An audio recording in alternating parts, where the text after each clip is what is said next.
नमस्कार। नक्षत्र ज्योतिष केंद्र देवरिया में एक बार पुनः आप सबका स्वागत है। आइए आज हम इसके संस्थापक आचार्य पंडित धनंजय पांडे जी से जानते हैं समाज में सफ़ेद दाग होने के कारण और इसके निवारण के संबंध में। तो आइए मिलते हैं पंडित धनंजय पांडे जी से। नमो राघवाय। नमस्कार। देवी प्रपन्नार्तिहरे प्रसीद प्रसीद मातर जगतोऽखिलस्य प्रसीद विश्वेश्वरि पाहि विश्वं त्वमीश्वरी देवी चराचरस्य। नक्षत्र ज्योतिष केंद्र देवरिया में आज मेरे YouTube के सभी दर्शकों का स्वागत है, नमस्कार है। आज हमारे साथ हैं देवरिया के जाने माने पायनियर कोचिंग सेंटर के संस्थापक श्री ब्रजेश सिंह जी। आज इनके साथ समाज के परिवारों में लगभग घरों में सफ़ेद दाग की समस्या पैदा हो रही है, जो एक निंदा के रूप में देखा जाता है या उसकी चर्चा निंदनीय भाव में की जाती है।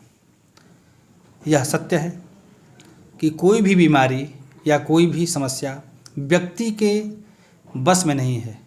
वह प्रकृति, नेचर व शक्तियों की दी हुई एक दंड है, जिसे हम किसी न किसी रूप में भुगतते हैं। तो सबसे पहले हम जो हमें मिला है अपने पुस्तकों से, अपने गुरुओं से, उस पे चर्चा करेंगे। सफ़ेद दाग होने के कारण क्या हैं? सफ़ेद दाग होने पर कोई भी व्यक्ति सर्वप्रथम चर्म रोग के वैद्य डॉक्टर के पास जाता है।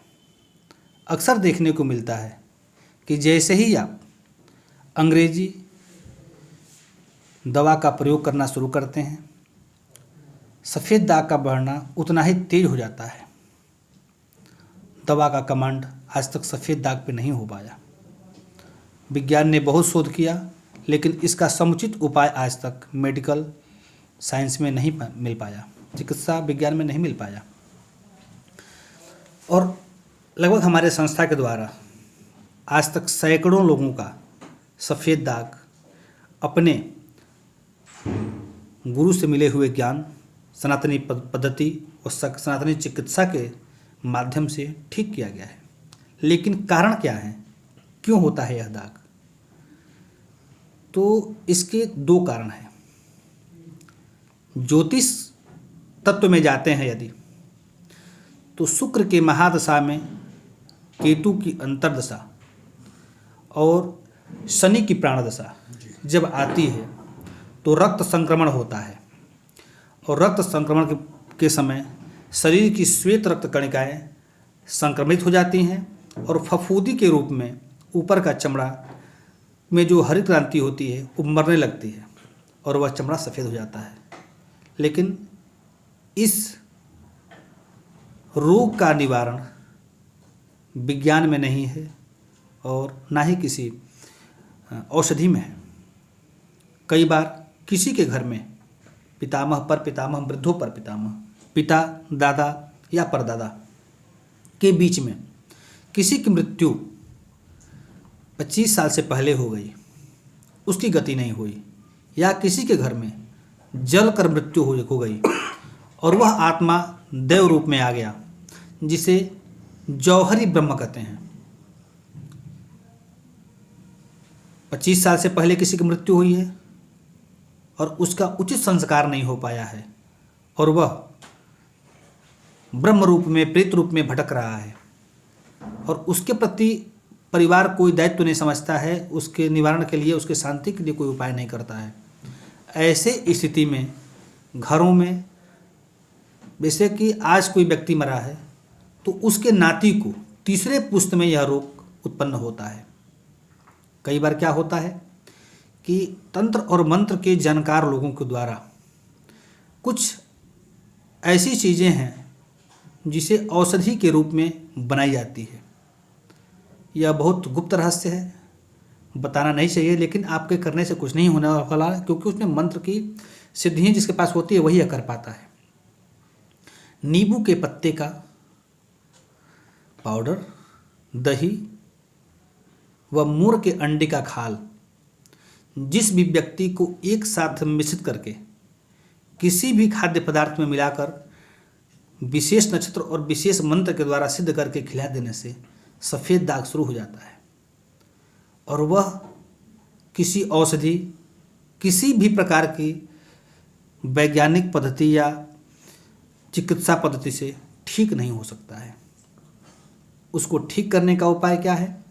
तंत्र विज्ञान में ही है, जिसके माध्यम से ठीक किया जा सकता है। तो इसके 3 कारण होने के, एक तो ग्रहों का प्रकोप जिससे खून में संक्रमण, जिस संक्रमण को किसी औषधि के द्वारा ठीक नहीं किया जा सकता। दूसरा, घर में प्रचंड पितृदोष।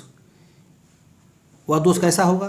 कोई महिला गर्भवती मरी हो, 25 साल से नीचे का कोई युवक मरा हो, या जलकर किसी व्यक्ति की मृत्यु हुई है, तो तीसरे पुष्ट में वह सफ़ेद दाग लेकर अवश्य पैदा होगा। इस तीनों में से नहीं है तो द्वेषतापूर्ण किसी को तंत्र मंत्र के माध्यम से, जो मैंने पहले बताया, और भी सारी विधियां हैं, खिला देने से खून में संक्रमण आ जाता है और वह सफ़ेद दाग का रूप पकड़ लेता है। और वह जांच का विषय होता है किस माध्यम से वह सफ़ेद दाग उत्पन्न हुआ है। जांच में आने पर उस पद्धति पे यदि काम किया जाए, उसका उपचार किया जाए, तो उसमें एकमात्र तंत्र विज्ञान ही सफल है जो सफ़ेद दाग को खत्म कर सकता है। आज हम अपनी बात को यहीं समाप्त करेंगे। पुनः इस विषय पर आगे हम चर्चा करेंगे। यदि किसी व्यक्ति को बड़ी मात्रा में या शुरुआती दौर में इस चीज़ की समस्या है, तो मैं ये नहीं कहूँगा कि आप दवा का शरण न लें, लेकिन दवा के साथ साथ किसी विशेष जानकार, कहीं भी आप बिना जाने पहचाने कहीं ना उलझें, नहीं तो आपका शोषण होगा। अच्छे व्यक्ति से संपर्क कर इसका इलाज तंत्र विज्ञान के माध्यम से भी करें। हो सकता है कि आपको शुरुआती दौर में ही से निजात मिल जाए। नमस्कार, नमो राघवाय। पुनः अगले वीडियो में हम लोग नया विषय लेकर उपस्थित होंगे। तब तक ईश्वर आप लोगों के जीवन में खुशहाली और मंगल कामनाओं के साथ वृद्धि प्रदान करता रहे। नमो राघवाय। नमस्कार। नमस्कार।